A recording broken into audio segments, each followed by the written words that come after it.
Төбеден көк түтін шығып отқа оранған үй Бота Смайылованың баспанасы. Келіншек пештің мұржасынан қызыл жалын тұтанып, үйі түгел жанып кете жаздағанын айтады. Абырой болғанда балалары мен мүгедек анасын үйден алып шыққанын айтады. Жалғызбасты келіншек үйдің сапасына сан рет шағымдансақ та, ешкім біздің сөзімізді ескермеді дейді. Соның кесірінен қыстың ортасында далада қалдық дейді. Мен қызыл тазикке су құйып, шашып өшірдім өртті. Но мен оған су шашқаннан ол ары қарай дальше үйдің ішіне қарай кетті. Мен еш нәрсе істей алмадым, аяғым ауырғаннан кейін тұрып қалдым мен жерде. Көршілер келіп, өздері өшіріп, бірінші көмек солар көрсетті. Мен көршінің телефонымен неге звондадым? 101-ге звондадым. Неге? Пожарныйға. Пожарный жарты сағаттан кейін келді, өрттен кейін. Уже көршілердің бәрі осында өшіріп атқан. Үйдің заттарын көршілер шығарып, көмек берді, көршілер көмек берді. Кейін пожарный келді, пожарный келіп өшірді. Мен қанша мәрте айттым, пешті жасау керек деп. А менің күйеуім жоқ, мен өзім жалғыз осы күзде ауыстырам пеш деп жүрген кезде авария болды. Тұрғындардың сөзінше өрт пештен басталған, яғни пеш отқа оранып, тұрғындар үймен бірге өртеніп кете жаздағанын айтады. Бұл Подгорный ауылындағы бірінші жағдай емес, осыған дейін 6 үйде өрт болғанын айтады.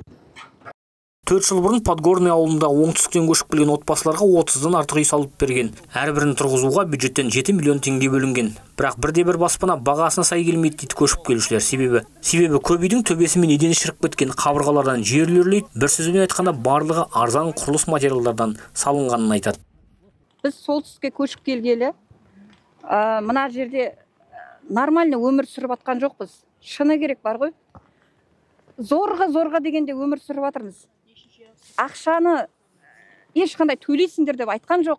Бізге ана жақта агитация жақсылап тұрып жасады. Мына үйлерге жақсы әдемі үй береміз, келіңіздер, жағдайларыңызды атюдо жасап береміз, керемет жасаймыз деді. Бірақ олардың ешбірі болмай жатыр. Үйді берді, үйге бергенмен ішіне кірсең холостой, ештеңе жоқ ішінде. Бір апта, 2 апта тұрғанда от жаққан кезде ішінің бәрі көгеріп кетеді, обойларын бәрі түсіп, әшейін жапсыра саған. Андай шлакоблок бар ғой, кәдімгі. Ауыр адамға өте зиян тиетін, сондай шлакоблокты өріп, бетіп бетіне жапсыра саған. Бізді ақымақ көреді сонда. Ал жергілікті билік бюджеттің қомақты қаржысына сатып алынған үйлердің кепіл мерзімі аяқталып қалғанын айтады. Сондықтан мердігерлерді жауапқа тарта алмайды. Есесіне анықталған олқылықтарды жою үшін тағы қаржы бөліп жөндеп береміз дейді. Барлығы осы 39 үйді зерттеуін жасайды, сосын бізге сметасын береді. Біз аудан бюджетінен неотложные нужды дейді, сол бойынша, специфика бойынша осыған ақша бөлінетін болады. Арнайы комиссия айдың аяғына дейін үйлердің сапасын тексеру керек. Содан кейін ғана жөндеу жұмыстары жүргізілмек. Жергілікті билік оған дейін тұрғындарға шыдай тұруға кеңес береді. Руслан Құсайынов, Асар Ерболан, Первый Северный.